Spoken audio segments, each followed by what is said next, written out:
Ayun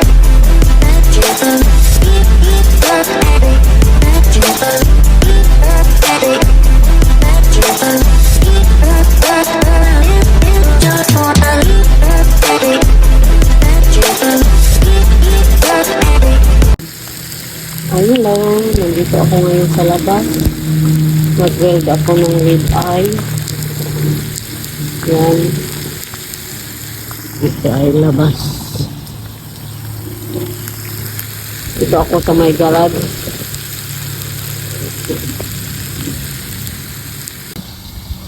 Ito yun ang ano ko dito, background. Yan sa likuran. Yung masasakyan ay doon. Ngayon, dito yan. Pinakpan ko kasi. Para smoke ang dating ba. Yan. Ang ganda dito sa ano.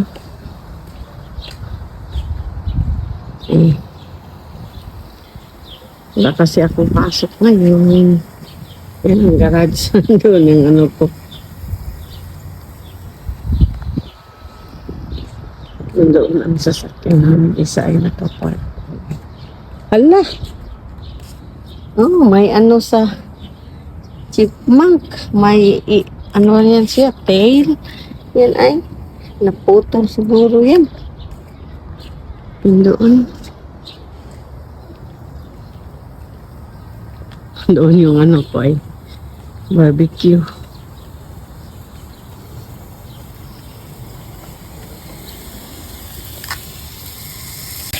Buksan ko kung ano na ang hitsura. Yan ay. Naliktad ko ngayon siya. Pero pinag-organ ko lang yung siya. Hindi ko lang yung siya yan.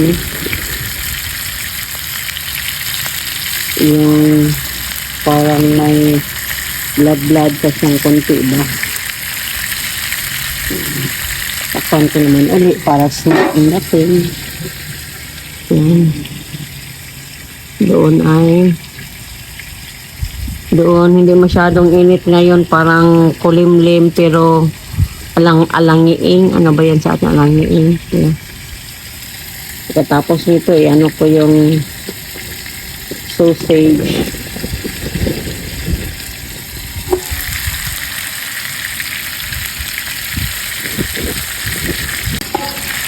Ito na, naluto na yung ano ko, grilled ko dito. Oh, naglumabas na yung oil niya. Ano ko siya, rib eye beef steak. So, kunin ko na to siya kasi ano ito yung sausage.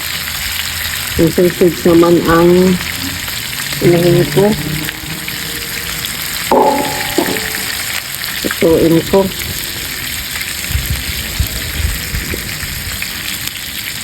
Lumabas na ang oil niya. Okay. Ay. Ang ganito siya talaga. Pangpabata. Ang malaki talaga ang ano dito sa rib eye beef steak.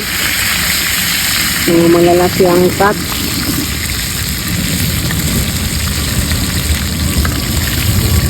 Malaki din kasi ang price. Halilig luto dito yung mga aeroplano.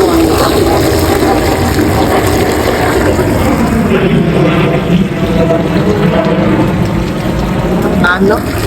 Kapit lang kasi kami sa airport. Next, ang nilagay ko is yung ano. Ito. Sausage. Ito yung ano.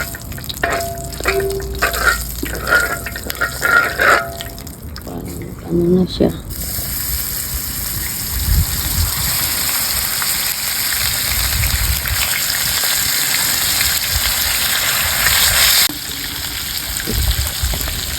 Pan.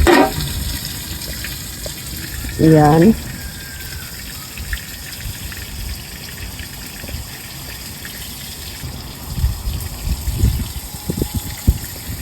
Tingnan ulit. Wala pa.